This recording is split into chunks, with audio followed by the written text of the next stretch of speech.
Taxonomy,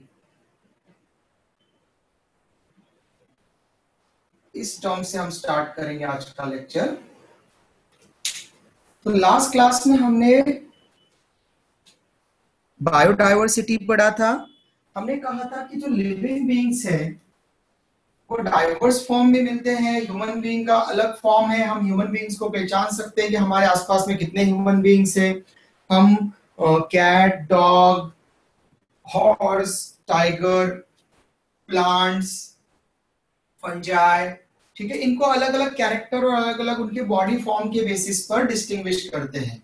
ठीक है, इसकी हमने बायोडाइवर्सिटी कल लेक्चर में कहा था 1.7 मिलियन स्पीसीज अभी तक नोन है, क्लासिफाइड है। तो उनको क्लासिफाइड कैसे करते हैं इसको हम पढ़ते हैं under the heading of taxonomy. Okay, जब हम इस टैक्सोनॉमी को स्प्लिट करते हैं दो पार्ट्स में, तो टैक्सो ये आया है टैक्सॉन से।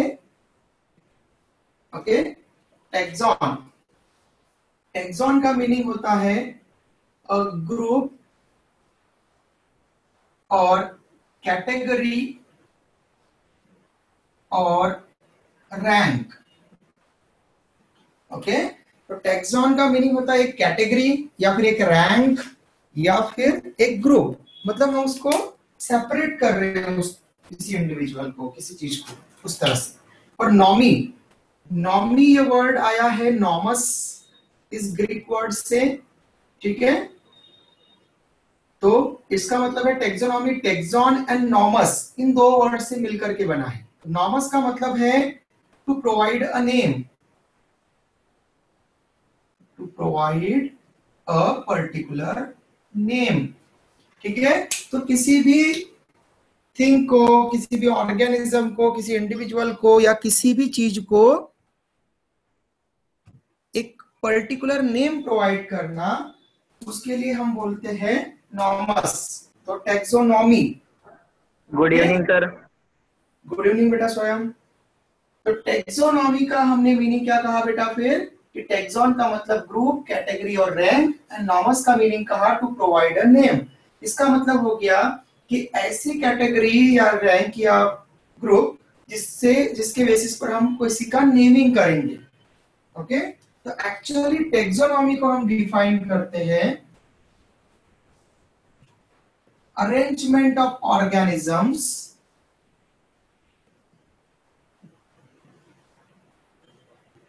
arrangement of organisms into different groups or categories or ranks on the basis of their characteristics, on the basis of their characteristics. तो ऑर्गेनिजम्स को उनके कैरेक्टर्स के बेसिस पर डिफरेंट ग्रुप्स या टेक्सॉन्स या डिफरेंट कैटेगरी या रैंक्स में क्लासिफाई करना, सेग्रीगेट करना, अरेंज करना। ठीक है, इसको हम कहते हैं टैक्सोनॉमी। अब इसमें मैंने एक टर्म यहाँ पर हमने कहा टैक्सॉन, तो टैक्सॉन मतलब हमने कहा अ ग्रुप, अ कैटेगरी और अ रैंक। लेकिन जब प्लूरल वर्ड यूज करना हो तो हम क्या यूज करेंगे टैक्सॉन के लिए, तो टैक्सॉन के लिए प्लूरल टर्म है टैक्सा। ओके, और सिंगुलर टर्म है टैक्सॉन। टैक्सॉन ये सिंगुलर टर्म है, इसलिए हमने अ ग्रुप लिखा है। जब हमको मेनी डिफरेंट ग्रुप्स की बात करना है, जिससे हम बोलेंगे flowering plant, non flowering plant, ये दो तरह के ग्रुप हो गए। ठीक है, या seeded plant, non seeded plant, ये दो अलग अलग ग्रुप हो गए। ठीक है, वर्टिब्रेट, इनवर्टिब्रेट, ये दो अलग अलग ग्रुप हो गए। ओके, ऐसे में कॉर्डेट, नॉन कॉर्डेट, ये अलग अलग ग्रुप हो गए। ऐसे तो जब हमको अलग अलग ग्रुप्स में, कैटेगरीज में उनको अलग अलग क्लासिफाई करना है, सेग्रीगेट करना है, तो उसके लिए हम टर्म यूज करते हैं उस ग्रुप के लिए टैक्सॉन। और ऐसे टैक्सॉन्स में उनके कैरेक्टर्स के बेसिस पर जब हम क्लासिफाई करते हैं तो इस अरेंजमेंट को हम बोलते हैं टैक्सोनॉमी। क्लियर है बेटा? किसी को कोई डाउट है तो पूछ सकता है फिर से। सर यस बेटा, बोलो Aditya. Sir, is taxonomy similar to nomenclature?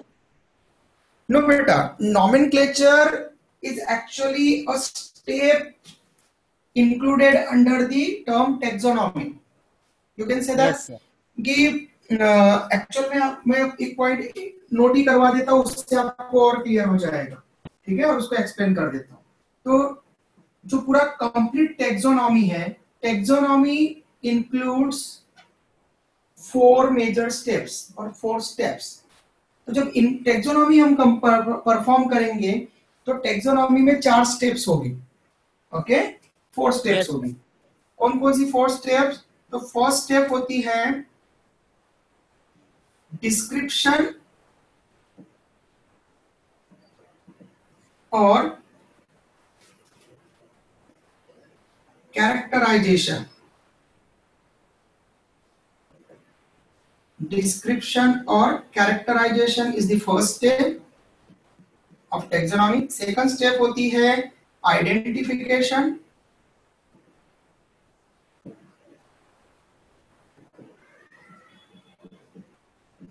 Third step classification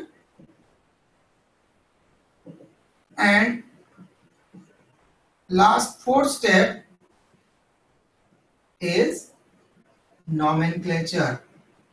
okay, तो आदित्य देख सकते हो बेटा, आप भी और सभी लोग भी, सभी स्टूडेंट्स भी, नॉमेनक्लेचर को हमने टेक्सोनॉमी के अंडर में इंक्लूड किया है। फोर्थ वाली स्टेप है, मतलब जब हम टेक्सोनॉमी परफॉर्म करेंगे तो इन चारों स्टेप को हमको इंक्लूड करना पड़ेगा वन बाय वन। सबसे पहले टेक्सोनॉमी परफॉर्म करना है, टेक्सोनॉमी हमको बताना है, मतलब किसी भी ऑर्गेनिज्म को अरेंज करना है उसके कैरेक्टर के बेसिस पर डिफरेंट ग्रुप में। तब हमको सबसे पहले उस ऑर्गेनिज्म का डिस्क्रिप्शन बताना पड़ेगा। इट मींस उसको डिस्क्राइब करेंगे। तो डिस्क्राइब कैसे करेंगे आप? जैसे ह्यूमन बीइंग को डिस्क्राइब करना है, कैसे डिस्क्राइब करोगे बेटा आप? बताओ जल्दी। I'll define human being as a living being. हाँ, फर्स्ट थिंग तो लिविंग बीइंग है, लेकिन सभी लिविंग का हम टेक्सोनॉमी में इंक्लूड करते हैं, क्योंकि जो टेक्सोनॉमी है वो लिविंग के लिए ओनली, नॉन लिविंग के लिए नहीं है। तो यहाँ पर तो सभी लिविंग है। फिर नेक्स्ट कैरेक्टर क्या बोलोगे ह्यूमन बीइंग के लिए, ताकि वो दूसरे से सेग्रीगेट हो सके। हमको यहाँ पर सबको अलग अलग करना है। तो ह्यूमन बीइंग को कैसे डिस्क्राइब करोगे? किस पर्सन को? Nomenclature? नहीं, मेरा कहने का मतलब है कि आप एक इमेज देखो जिसमें आप बोल रहे हो कि जैसे आपने वो प्रोनाउंस किया वर्ड ह्यूमन बीइंग, तो जैसे आपने ह्यूमन बीइंग बोला तो आपके सामने क्या इमेज आती है? एक ऐसा पर्सन जिसमें कि एक ह्यूमन की। हाँ बेटा, वेरी गुड, बोलो। एक ह्यूमन की इमेज आती है। होमो सेपियन सर। ना, ह्यूमन बीइंग तो एक ह्यूमन की इमेज आएगी आपके सामने, तो उसमें क्या क्या दिख रहा है? आप उसको ह्यूमन क्यों बोल रहे हो फिर? मतलब उसमें क्या दिख रहा है आपको? कैरेक्टर क्या दिख रहे हैं? तो कैसे डिस्क्राइब करोगे? तो आप बोलोगे कि उसमें आपको क्या दिखते हैं? वहां पर अपेंडेजेस दिख रहे हैं, वहां पर तो हाथ जो है वो आपको दिख रहे हैं, 2 आर्म्स 4 आर्म्स जो है वो दिख रहे हैं, ठीक है? जो हैंड आर्म है, लेग्स है, तो बाइपेडल मूवमेंट शो करते हैं हम उसके ऊपर, वहां पर उसके बेसिस पर। तो हम इरेक्ट खड़े हुए हैं, ओके क्लियर? हमारे पास में स्पाइनल कॉर्ड है, तो स्पाइनल कॉर्ड जो है वो कहां से बनी होगी? तो न्यूरल ट्यूब से बनी होगी स्पाइनल कॉर्ड, ओके? तो स्पाइनल कॉर्ड को कौन कवर कर रहा है? तो हमारी बैकबोन कवर कर रही है। बैकबोन कहां से आई? तो बैकबोन नोटोकॉर्ड से आती है। तो हमारे पास में नोटोकॉर्ड था, मतलब तो नोटोकॉर्ड कॉर्डेट में होता है, ओके? और हम बैकबोन बना चुके हैं, वर्टिब्रल कॉलम बना चुके हैं, मतलब हम कॉर्डेट है और कॉर्डेट में भी वर्टिब्रेट है हम। तो हम कॉर्डेट, ह्यूमन बीइंग कॉर्डेट है, वर्टिब्रेट है। फिर उसके बाद में हमारे पास में मैमरी ग्लैंड होती है, तो ह्यूमन बीइंग मैमल हो गया, मैमल की क्लास में आएगा, ठीक है? फिर उसमें भी हम आगे बढ़ेंगे तो ह्यूमन बीइंग प्राइमेट है, क्योंकि प्राइमेट के फीमेल्स में मेंस्ट्रुएशन साइकिल होता है, तो वहां पर हम प्राइमेट के कैरेक्टर शो करते हैं, ठीक है? तो उसके बाद में हमारी क्रेनियल कैपेसिटी बताएंगे, ठीक है? अबाउट 1300 सीसी की हमारी क्रेनियल कैपेसिटी है, जिसके अंदर ब्रेन है, ओके? हमारा जॉ, उसके बारे में हम बताएंगे। तो ये कैरेक्टर्स हम जब यहाँ पर एक्सप्लेन करते जाते हैं तो एक ह्यूमन बीइंग के पास में ये कैरेक्टर्स हैं, ठीक है। दूसरे ऑर्गेनिजम्स के पास में आप ऐसा नहीं करोगे, ठीक है। जैसे फिश, तो फिश और ह्यूमन बीइंग में आप आसानी से डिस्टिंग्विश कर सकते हैं ना। Yes sir. ओके, उसके पास में जो वो हमारे जैसा टेट्रापोड नहीं है। टेट्रा मतलब फोर, पोडा मतलब फीट, तो 4 आर्म्स नहीं है उसके पास में। उसके पास में वहां पर फिन्स बन चुके हैं स्विमिंग के लिए। ओके, तो ऐसे आप कैरेक्टर्स वहां पर बता सकते हैं। जैसे बर्ड, बर्ड के पास में जो 4 आर्म्स होते हैं वो विंग्स में कन्वर्ट हो चुके हैं। ओके, उड़ने के लिए उनको, साथ में उड़ने के लिए उनकी बोन का जो वॉल्यूम है वो कम होना चाहिए, मतलब उनमें वो सॉलिड नहीं होना चाहिए बोन, फिर तो उनमें हॉलो बोन्स मिलती है बर्ड्स में। तो हमारे में ऐसा नहीं है, हमें बोन मैरो मिलता है, बोन के अंदर हमारी सॉलिड बोन है। yes, तो हम सच 1 बाय 1 कैरेक्टर्स को वहां पर रिप्रेजेंट करते जाएंगे। ओके, यस आया सर। समझ में? हाँ, यस सर। तो ये हो गया डिस्क्रिप्शन और कैरेक्टराइजेशन ह्यूमन बीइंग का। क्लियर? तो Yes, इस sir. तरह से हम किसी भी ऑर्गेनिज्म को वहां पर रिप्रेजेंट करते जाते हैं, डिस्क्राइब करते जाते हैं, मतलब उसके कैरेक्टर्स को बताते जाते हैं। ये पहली स्टेप हो जाती है। और जैसे आपने किसी ऑर्गेनिज्म के डिस्क्रिप्शन बोला या कैरेक्टर्स बताए तो आपको उसका आइडेंटिफिकेशन कर सकते हैं कि वो क्या हो सकता है, ऐसा आइडेंटिफिकेशन कर सकते हैं। फॉर एग्जाम्पल, मैंने अगर आपको बताया कि मैं कुछ कैरेक्टर बताता हूं, आप एज्यूम करो फिर, ओके, कि वो क्या होगा, कौन सा ऑर्गेनिज्म होगा। तो मैं पहली वाली स्टेप आपको बता रहा हूं, डिस्क्रिप्शन बता रहा हूं। तो कोई ऐसा हमारे पास में एक ऑर्गेनिज्म मुझको दिख रहा है जिसके बारे में आपको बताना है, आइडेंटिफाई आपको करना है कि आप आइडेंटिफाई कर पाते या नहीं कर पाते। नेक्स्ट स्टेप, ये पहली स्टेप क्लियर हो जाएगी तो नेक्स्ट स्टेप हम आइडेंटिफिकेशन कर सकते हैं। ओके, तो मैंने एक ऐसा इंडिविजुअल देखा जिसमें रूट है, स्टेम है।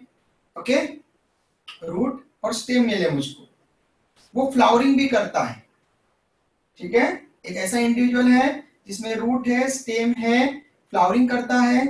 उसका स्टेम भी बहुत बार ग्रीन होता है और उसके ऊपर थॉर्न्स होते हैं, थॉर्न्स लाइक वहां पर है, मतलब कांटे होते हैं उसके ऊपर। ओके, ग्रीन है, कांटे हैं, फूल आते हैं उसके ऊपर। ओके, देन आगे उसका कैरेक्टर बताओ आपको, तो उसकी ब्रांचिंग होती है बहुत बार, बड़ा वो हाइट अटेंड नहीं कर पाता, ज्यादा से ज्यादा 3-4 फीट तक अटेंड कर सकता है, बुश के फॉर्म में डेवलप होता है, ब्रांचिंग ज्यादा होती है, बहुत सारे फ्लावर आ सकते हैं। देन उसके बाद में उसकी कटिंग आप कट करके कभी भी लगा सकते हैं, कहीं जल्दी से वहां पर वो ग्रो हो जाता है। ओके, इतने कैरेक्टर से कौन बता सकता है वो क्या हो सकता है? पहले तो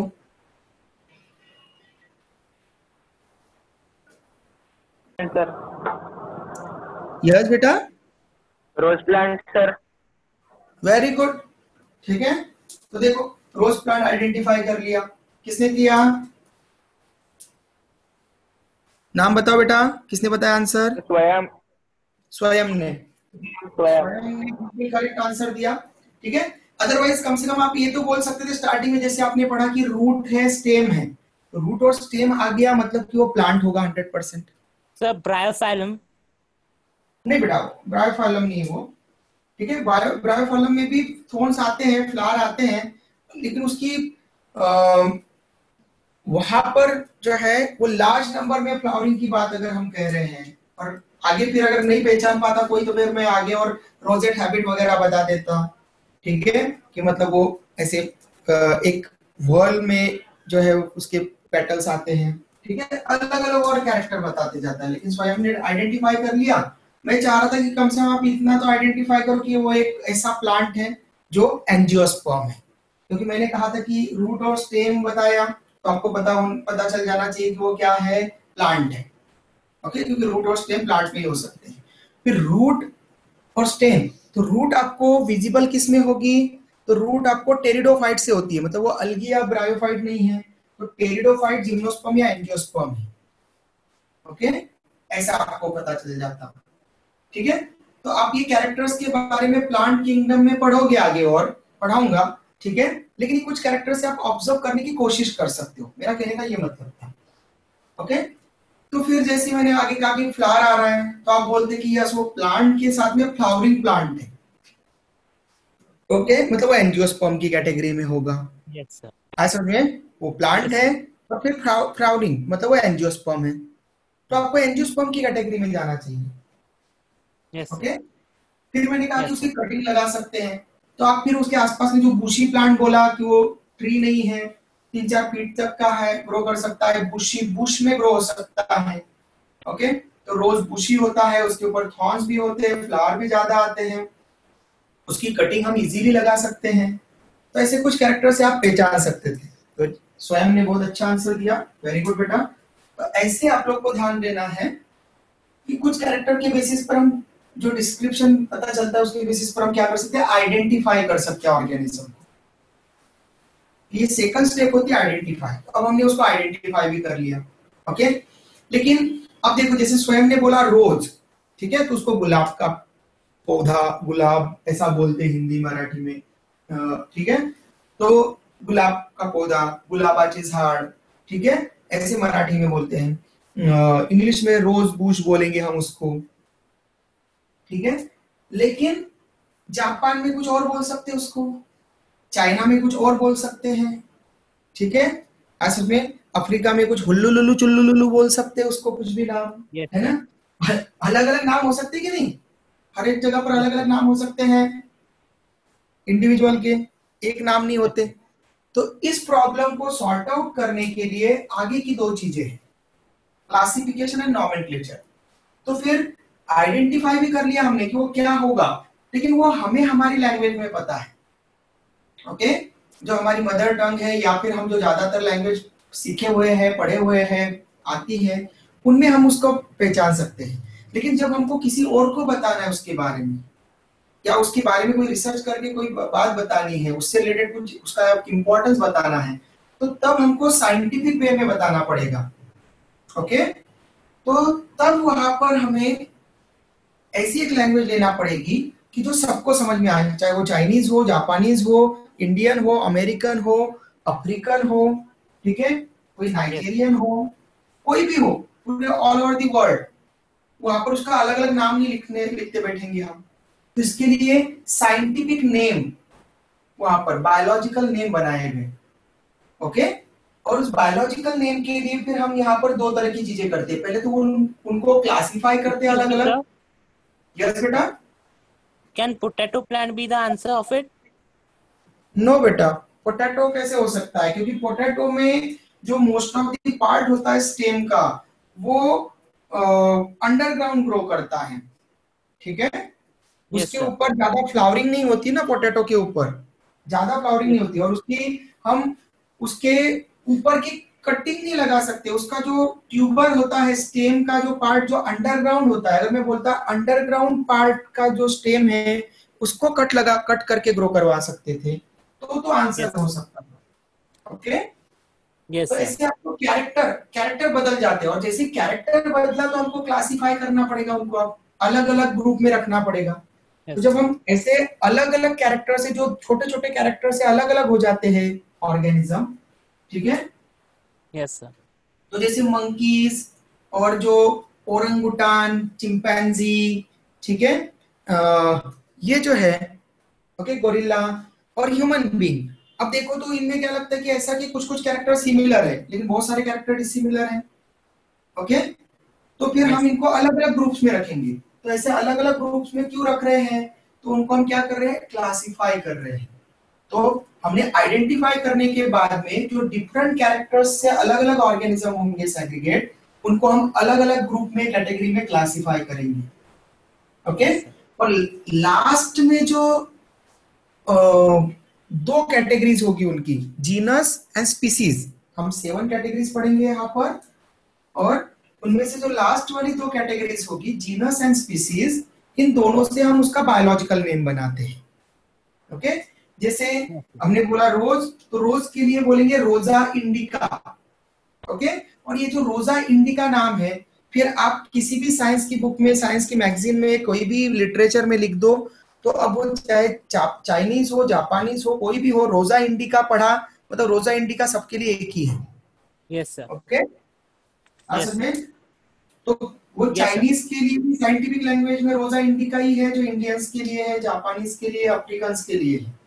ठीक है, तो हर किसी को वहां पर साइंटिफिक लिटरेचर पढ़ते समय उसका नेम प्रॉपर क्लियर हो जाए उस ऑर्गेनिज्म का, इसलिए हमने बायोलॉजिकल नेम बनाए हैं। ओके, तो रोजा इंडिका, ठीक है, ऐसा। तो नेम वहां पर जैसे ह्यूमन बीइंग के लिए हम पढ़ेंगे होमो सैपियंस। ओके, ऐसा। लेकिन आपको एक बात ध्यान रखना है, बर्डन नहीं लेना है हर किसी प्लांट का, हर किसी ऑर्गेनिज्म का नाम की आपको कोई जरूरत नहीं है अभी। ओके, 11th और 12th में जितने मैं नाम आपको बताऊंगा बायोलॉजिकल नेम, बस उतने की जरूरत पड़ेगी। ठीक है, आज में बस उतने ही नाम आपके लिए सफिशिएंट है। क्लियर, उसके अलावा कोई नहीं। तो बस जितने भी आप लोगों को जरूरी होंगे वो सारे नाम में वन बाय वन जो जो चैप्टर में उनका नाम आता जाएगा, या फिर उनसे रिलेटेड क्वेश्चन पूछे जा सकते बायोलॉजिकल नेम से रिलेटेड, तो उनके हम बात करेंगे नाम की। हर किसी प्लांट का बायोलॉजिकल नेम लिखने की जरूरत नहीं है। नहीं तो आपको पता है कितनी स्पीसीज है, 1.7 मिलियन स्पीसीज। ठीक है, 17 लाख, और 17 लाख जो है, आप अगर नाम याद करते रहेंगे तो पता चले बाकी सब भूल जाएंगे और यही नाम याद करने में लगे रहेंगे पूरे 1-2 साल तक। ठीक है, इसलिए इतना बर्डन नहीं लेना है हमको। ठीक है, जो हमें यूजुअली हमें पूछे जाते हैं एग्जाम्स में, या हमें जो पता होना चाहिए, उनको हम यूज करेंगे यहाँ पर। Yes sir. ओके, तो ये 4 स्टेप्स हैं। 4 स्टेप्स मिलकर के बनता है टैक्सोनॉमी। क्लियर बेटा, इसका स्क्रीनशॉट ले लो जल्दी से, फिर हम आगे पढ़ते हैं। प्रांजल, समझ में आया बेटा? Yes sir. Good.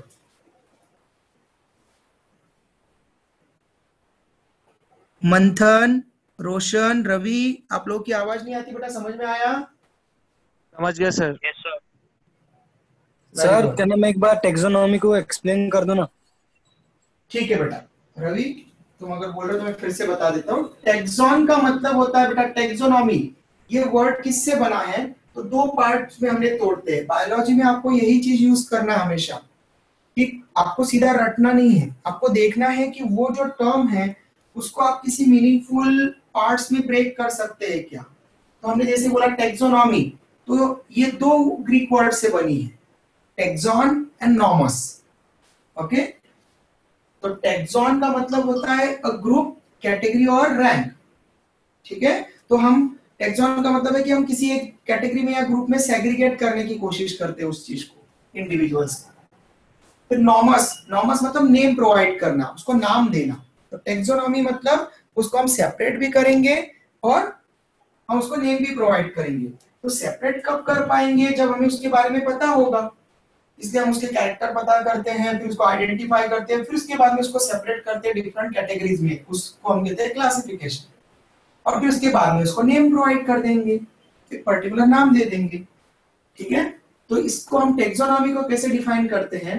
Arrangement of organisms, मतलब डिफरेंट ऑर्गेनिज्म को अरेंज करना। ठीक है, असल में अब देखो सभी के सभी ऑर्गेनिज्म अर्थ पर हैं, लेकिन हमको अगर उनके बारे में स्टडी करना है, हमको उनके बारे में कैरेक्टर याद रखना है, वो कैसे बिहेव करते हैं, उनके जैसे कौन से कैरेक्टर्स दूसरों में होते हैं और कैसे वो डिफरेंट होते हैं दूसरों से, ये पता करना है। तो हमको ऑब्वियसली उनको डिफरेंट सेट्स में रखना पड़ेगा, डिफरेंट ग्रुप में रखना पड़ेगा। इसलिए हमको उनको क्या करना पड़ेगा? अरेंज करना पड़ेगा, कैटेगराइज करना पड़ेगा, अलग अलग ग्रुप्स में रखना पड़ेगा। इसलिए हम उसको अरेंज कर रहे हैं।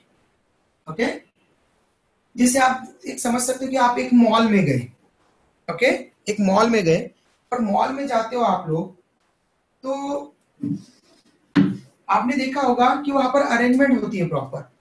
मतलब अगर आपको मॉल में अगर आपके लिए खुद के लिए शूज खरीदना है, ओके, तो आप हो अबाउट 16 ईयर ओल्ड।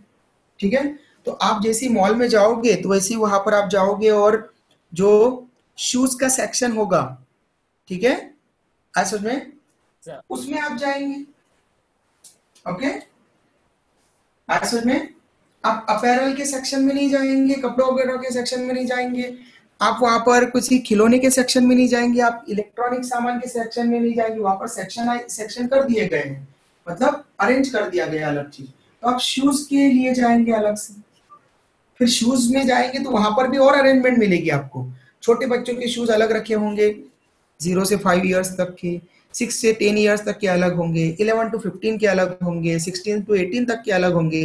फिर उसमें भी अलग अलग वेराइटीज होगी, अलग अलग प्राइस के हिसाब से सेक्शनिंग होगा, अलग अलग वहां पर नंबर्स भी वहां पर डले होंगे।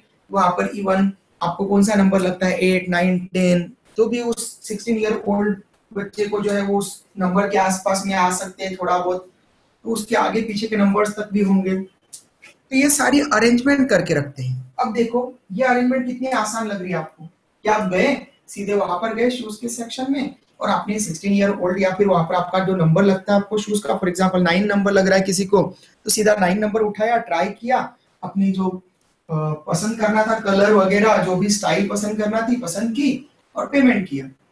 ठीक है, कितना इजी हो गया।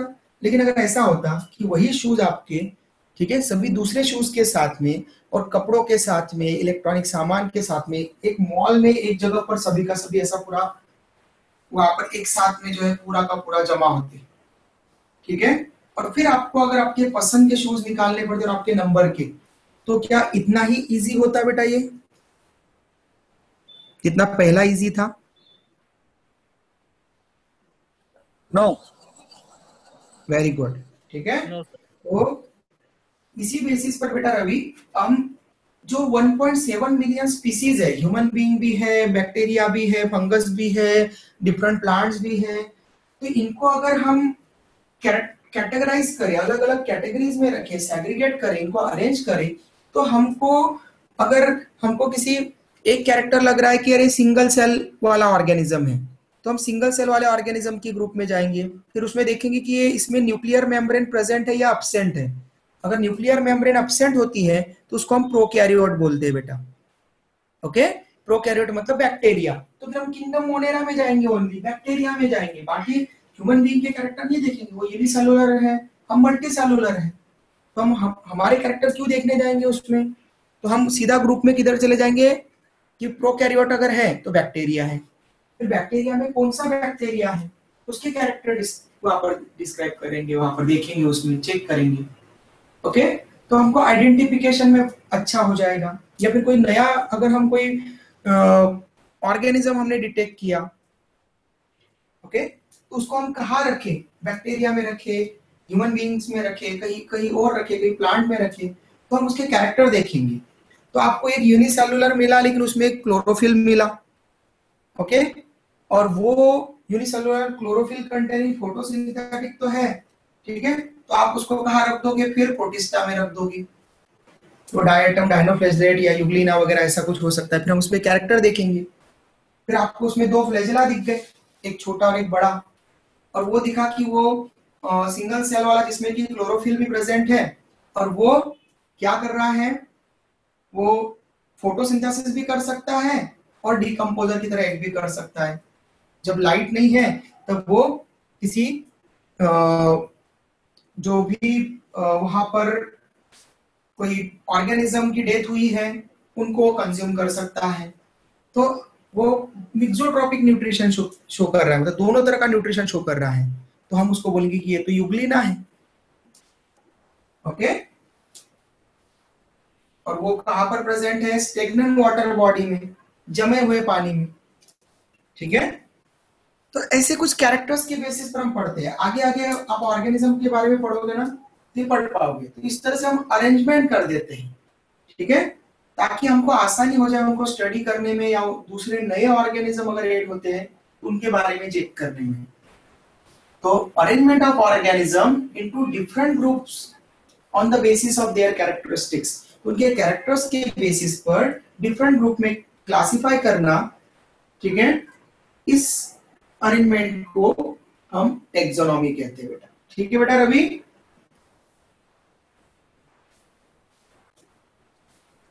रवि आपको डेफिनेशन, हाँ ओके चल, ये तो हो गया टेक्सोनॉमी से रिलेटेड, ये 4 टर्म्स हैं।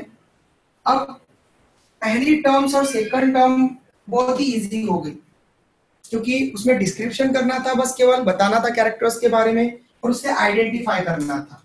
लेकिन जो थर्ड वाली टर्म है क्लासिफिकेशन, टेक्सोनॉमी की जो थर्ड स्टेप होती है क्लासिफिकेशन, इसमें हम डिफरेंट कैटेगरीज में क्लासिफाई करते हैं। तो क्लासिफिकेशन करते समय हम कैटेगरीज को यूज करते हैं। कैटेगरीज मतलब क्या हुआ पता है ना? टेक्सॉन। सिंगल कैटेगरी को हम टेक्सॉन बोलेंगे, मेनी कैटेगरीज को क्या बोलेंगे? टेक्सा। ओके, तो ग्रुप से मतलब वो कैटेगरीज का मतलब कुछ अलग मत समझो, ग्रुप से अलग अलग ग्रुप्स बना दिए अरेंजमेंट करने के लिए, अलग अलग ऑर्गेनिज्म को अलग अलग जगह पर रखने के लिए अलग अलग कैटेगरीज बना दी, ठीक है, ग्रुप्स बना दी। तो ऐसी सभी लिविंग ऑर्गेनिज्म को क्लासिफाई करने के लिए कितनी कैटेगरीज है टोटल? तो टोटल कैटेगरीज का नंबर है 21। ओके, टोटल कैटेगरीज 21 अवेलेबल हैं, लेकिन हम सभी 21 का यूज नहीं करते। अमॉन्ग दिस 21 कुछ को हम कहेंगे ऑब्लिगेटरी कैटेगरीज,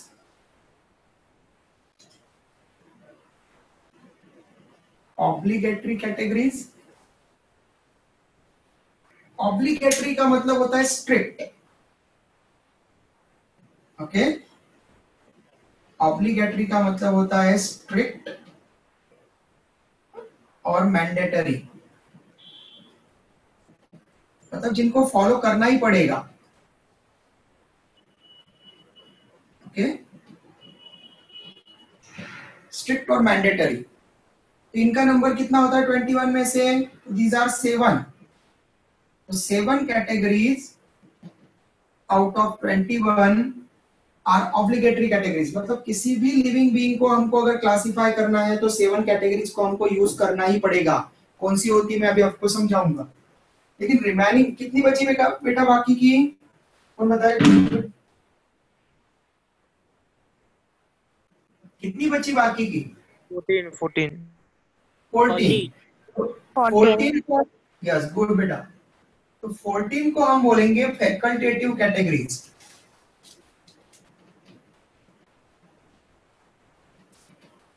फैकल्टेटिव का मीनिंग होता है non mandatory, optional. Non mandatory और ऑप्शनल, ये ऑप्शनल है 14 कैटेगरीज। ओके, तो मतलब इनको आपने यूज किया नहीं भी किया तो चल जाएगा। इनके एग्जाम्पल जैसे फॉर एग्जाम्पल यहां पर हम लिख देते हैं कि कौन कौन सी है। तो सब किंगडम, सब फाइलम, ओके, सुपर क्लास, सब क्लास। ओके, ये इजी हो जाएंगे याद रखने में। फिर और कुछ है साथ में, cohort, okay, varieties, sub species. Okay, ये ऐसे कुछ होती है कैटेगरीज। आपको सबको याद नहीं रखना है, बस नाम आपको एक बार ऊपर के ऊपर पता चल जाए इसलिए मैंने लिखे हैं। अदरवाइज आपको कोई उनके नाम भी याद रखने की कोई जरूरत नहीं है।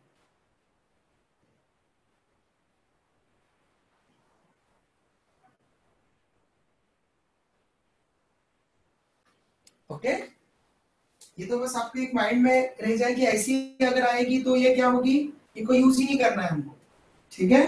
नॉन मैंडेटरी है, ऑप्शनल है। लेकिन यहां पर हम पढ़ेंगे 7 कैटेगरीज को, kingdom, phylum, class, order, family, genus, species, इनको हम कहेंगे मैंडेटरी, ठीक है, इनको यूज करना ही पड़ेगा।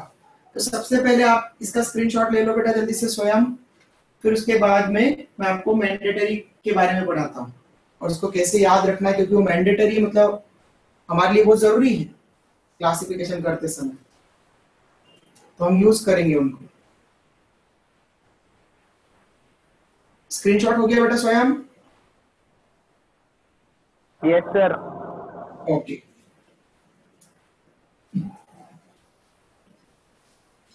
तो हमने देखा कि 21 में से हमें यूज करना है 7 कैटेगरीज को, जिनको हमने कहा ऑब्लिगेटरी कैटेगरीज।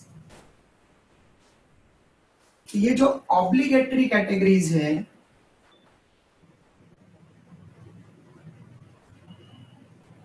जो मैंडेटरी है क्लासिफिकेशन करते समय, इन कैटेगरीज को हम इनके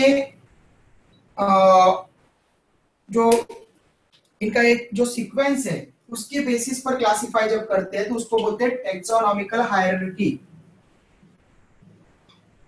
टैक्सोनॉमिकल हायरार्की, हायरार्की का मतलब होता है एक ऑर्डर या सीक्वेंस फॉलो करना डेजिग्नेशन का जैसे। ओके, जैसे आप एक बैंक में गए बेटा, ओके, तो बैंक में हायरार्की कैसी होगी? हर एक ऑर्गेनाइजेशन में, हर एक इकोसिस्टम में, इंडस्ट्रीज में एक हायरार्की होती है। ओके, और हायरार्की में सबसे छोटे से लेकर तो सबसे बड़े की तरफ हम बात करते हैं। ओके, कि सबसे छोटा कौन है, फिर उससे बड़ा कौन है, फिर उससे बड़ा कौन है, फिर उससे बड़ा कौन है। जैसे एक आप बैंक में गए तो बैंक में सबसे पहले सबसे छोटा डेजिग्नेशन क्या मिलेगा आपको? पियोन। सही है, पियोन मिलेगा सबसे छोटा डेजिग्नेशन। फिर पियोन के बाद में वहां पर कुछ अकाउंटेंट्स वगैरह होंगे, कुछ कैशियर होंगे, कुछ जो है वहां पर क्लर्क होंगे, कुछ वहां, है ना। फिर उसके ऊपर कौन मिलेगा आपको नेक्स्ट डेजिग्नेशन? आपको असिस्टेंट मैनेजर। फिर असिस्टेंट मैनेजर के बाद में वहां पर मिलेगा ब्रांच मैनेजर। ठीक है, तो जो ब्रांच को लीड करेगा वो ब्रांच मैनेजर होगा वहां पर। तो सबसे बड़ा डेजिग्नेशन क्या हो गया? Branch manager. और सबसे छोटा क्या हो गया? पियून। इनके बीच में सब है। ओके, तो ये उनके डेजिग्नेशन की बेसिस पर उनकी क्या हो गई? हायरार्की। तो ऐसे ही ये जो 7 कैटेगरीज हम पढ़ने वाले हैं उनको भी हम देखने वाले कि सबसे बड़ी रैंक कौन सी है, बड़ी कैटेगरी कौन सी है, बड़ा टेक्सॉन कौन सा है, और सबसे छोटा टेक्सॉन कौन सा है, बेसिक वाला। तो 7 में से सबसे बड़ी कैटेगरी है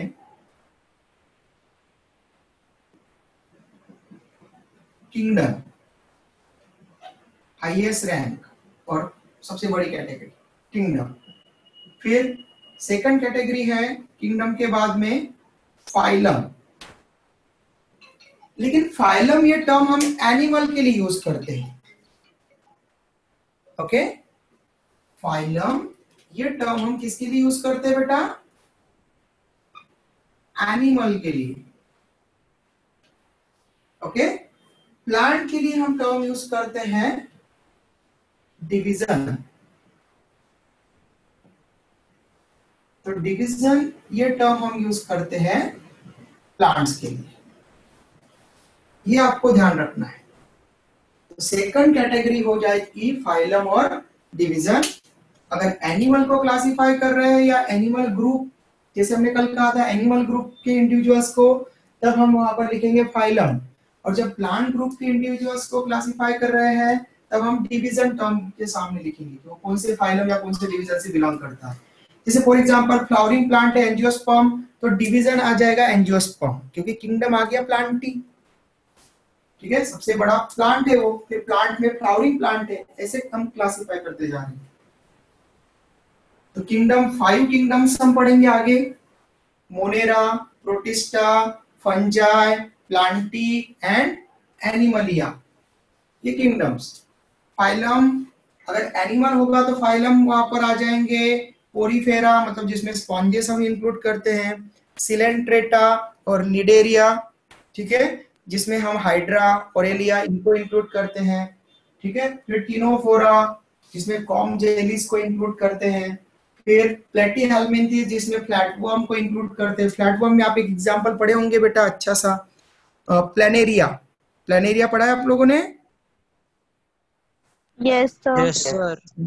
स्ट्रॉन्गेस्ट रीजनरेशन पावर वाला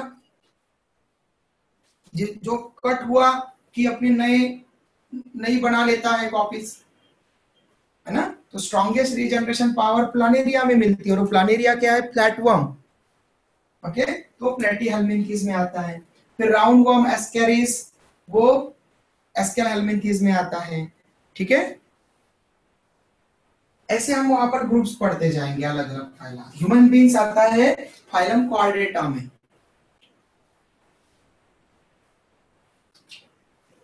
ओके, तो नेक्स्ट फाइलम के बाद में थर्ड वहां पर कैटेगरी है क्लास। फोर्थ कैटेगरी होती है ऑर्डर। फिफ्थ कैटेगरी होती है फैमिली। सिक्स कैटेगरी होती है जीनस, एंड सेवंथ कैटेगरी होती है स्पीसीज। ओके, तो kingdom, phylum, class, order, family, genus, species. Okay, अब बहुत सारे स्टूडेंट कभी कभार इसका ऑर्डर याद नहीं रख पाते, या फिर आपकी जब ऑब्जेक्टिव एग्जाम है, जैसे आपका केवीपीवाई, ओलंपियाड, एनडीए या नीट की एग्जाम में, आप ऐसे किसी कॉम्पिटिटिव एग्जाम में जा रहे हैं, तब आपको वहां पर ये ऑप्शन में पूछे जाते हैं इनका सीक्वेंस वगैरह, तो तब आपके सामने ऑप्शन होता है, तब आप इसको पहचान कैसे सकते हैं? तो आप क्या कर सकते हैं, आप इसके लिए निमोनिक यूज कर सकते हैं, जिससे कि आप इसको बना सकते हैं, या कोई स्टेटमेंट यूज कर सकते हैं। जैसे मैं यहाँ पर इसको याद रखने के लिए मैं कैसे करता हूँ, king play chess on floor. Okay, और अब इसको आगे अगर लास्ट वाले भी याद रखना है तो with German soldier. Okay, king play chess on floor with German soldier, ऐसा। तो विथ को डब्ल्यू को आपको अलग निकालना है, ये बात ध्यान रखना। ओके, बाकी सबको आपको एक लाइन में। तो अब देखो आप यहाँ पर किंग, तो किंग से किंगडम, आप के लिखो या पूरा किंग लिखो, तो किंग से किंगडम, पी से फाइलम, सी से क्लास, ओ से ऑर्डर, एफ से फैमिली, जी से जीनस, एंड एस से species. King play chess on floor, ठीक है, विद जर्मन सोल्जर। तो वहां पर आपको सीक्वेंस पता रहता है, क्योंकि बहुत बार पूछते हैं कि टेक्सोनॉमिकल हायरार्की बताओ, ठीक है, और अलग अलग ऑर्डर दे देते हैं, इसको डिसअरेंज करके बता देते हैं, और एक ही उसमें से करेक्ट होगा, तो तब आपको बहुत बार ये चीजें काम आ जाती है। ऐसा, king play chess on floor with German soldier, तो विद को अलग निकाल देना है।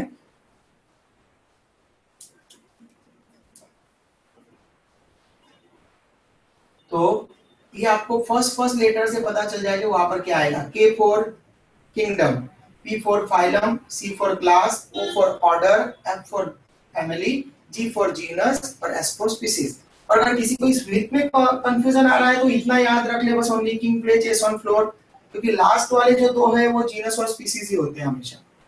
तो सबसे छोटी यूनिट कौन सी है यहाँ पर? छोटी कैटेगरी है, सबसे स्मॉलेस्ट कैटेगरी कौन सी है? स्पीसीज। और इसको हम बोलते हैं, ये है बेसिस ऑफ क्लासिफिकेशन। तो basic unit of classification is called as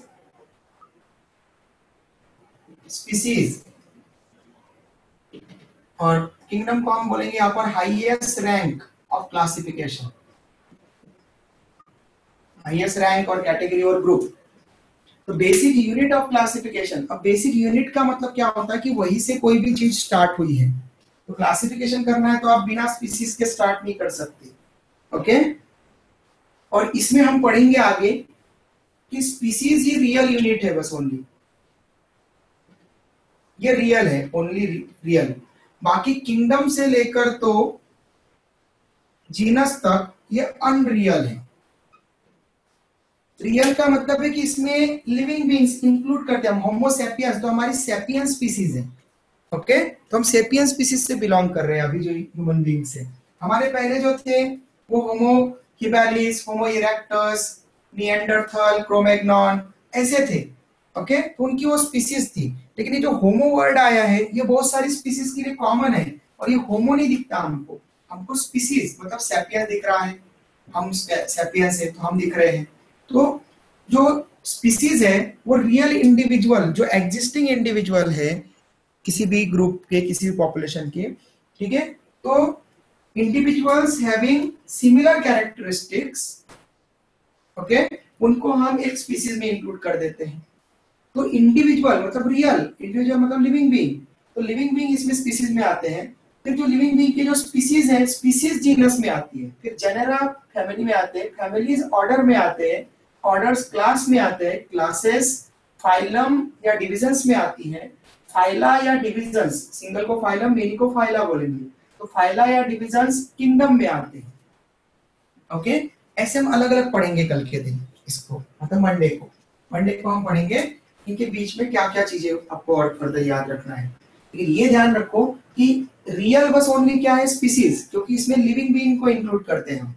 बाकी फिर ये जो कैटेगरी है स्पीसीज, इस स्पीसीज कैटेगरी को हम जीनस में इंक्लूड कर रहे हैं। फिर डिफरेंट जीनस के लिए हम टर्म यूज करते हैं जेनेरा, तो डिफरेंट जेनेरा को हम फैमिली में इंक्लूड करते हैं। ओके, लेकिन जो लिविंग बीइंग है वो स्पीसीज में इंक्लूड हुआ, इसलिए रियल क्या हुआ, ओनली स्पीसीज, बाकी सब अनरियल है। ओके, बस नाम दे दिए हमने उनको ऐसे। सर एक बार और बता दो ना, रियल और अनरियल का। बेटा जैसे ह्यूमन बीइंग आपको दिख रहा है, मैं दिख रहा हूं आपको, यस सर। हाँ, तो मैं रियल हूं, ठीक है, यस मैं सर। रियल हूं, ठीक है। लेकिन मैंने बोला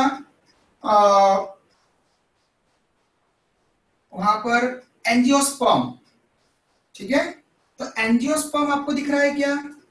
आपको एक फ्लावरिंग प्लांट जिसके ऊपर फ्लावर आएगा वो दिखेगा, और वो फ्लावरिंग प्लांट फिर रोज हो सकता है या फिर कोई भी फ्लावरिंग प्लांट हो सकता है जिसके ऊपर फ्लावर आ रहा है, मैरीगोल्ड हो सकता है, कोई भी हो सकता है वो फ्लावरिंग प्लांट, तो उसका नाम अलग है, उस फ्लावरिंग प्लांट का नाम अलग है, ठीक है। जब हम मैरीगोल्ड बोलेंगे तब हम बिल्कुल मैरीगोल्ड के पास नहीं जाएंगे, जब हम रोज बोलेंगे तो रोज के पास में ही जाएंगे, तो उसका वो रियल नेम है। लेकिन जब हम इनको एक साथ में बोल देते हैं, जिनके पास में फ्लावर आ रहे हैं उनको फ्लावरिंग प्लांट होता है एंजियोस्पर्म बोल देते हैं। तो एंजियोस्पर्म रियल है क्या? नहीं, हमने एक टर्म बना दी सबको मिला करके, वहां पर जो फ्लावरिंग प्लांट है उनको मिला करके, तो एंजियोस्पर्म रियल नहीं है, लेकिन रोज रियल है। वैसे ही हम सैपियंस मतलब ह्यूमन बीइंग्स रियल है, लेकिन होमो या फिर जो हम बोलेंगे कॉर्डेट, ठीक है, ये टर्म जो हमने बनाई है वो केवल हाइपोथेटिकल टर्म है, कैरेक्टर के बेसिस पर हमने टर्म बना दी, ये टर्म दिखती नहीं हमको, ठीक है। ये ऐसा कोई मेंबर नहीं है कि अरे चलो ये मेंबर मिला के हमको ये है कॉर्डेट, इसको हम बोलेंगे कॉर्डेट। कॉर्डेट तो हम भी हैं, कॉर्डेट फिश भी है, ओके, कॉर्डेट एक फ्रॉग भी है, कॉर्डेट एक मंकी भी है, ठीक है। तो हम कॉर्डेट जब बोलेंगे तब एक एक इंडिविजुअल को नहीं दिखा सकते कि इस ग्रुप के इंडिविजुअल ही कॉर्डेट है बस, हम तो सब बहुत सारे लोग आ गए उसमें, उनमें भी डिफरेंसेस है, ठीक है। लेकिन जब जैसे हमने बोल दिया सैपियंस, तो सैपियंस मतलब हम लोगों को ही बोलेंगे जो 8 बिलियन है अर्थ पर, वो हर एक जो है वो लिविंग बीइंग है सैपियंस, ठीक है। आ रहा समझ में? क्लियर हुआ बेटा रवि? यस तो सर। जो दिख रहा है वो रियल है और वो ओनली स्पीसीज का मेंबर है, ठीक है। इसलिए स्पीसीज के मेंबर दिखते हैं इसलिए हम बोलेंगे कि वो रियल है। लेकिन जब हम जीनस की बात करेंगे तो जीनस में हम क्या इंक्लूड करेंगे? डिफरेंट स्पीसीज को इंक्लूड करेंगे, तो स्पीसीज नहीं दिखती, स्पीसीज के मेंबर दिखते हैं। आ रहा समझ में? स्पीसीज नहीं दिखती, स्पीसीज के मेंबर दिखते हैं, ठीक है। इसलिए स्पीसीज में मेंबर इंक्लूड होते हैं इसलिए ये रियल हो गई, लेकिन जीनस में स्पीसीज इंक्लूड होगी जो कि रियल नहीं है, स्पीसीज नहीं दिखती, स्पीसीज के मेंबर दिखते हैं, ओके। ऐसा है बेटा। Yes sir. हाँ, स्क्रीनशॉट ले लिया बेटा स्वयं?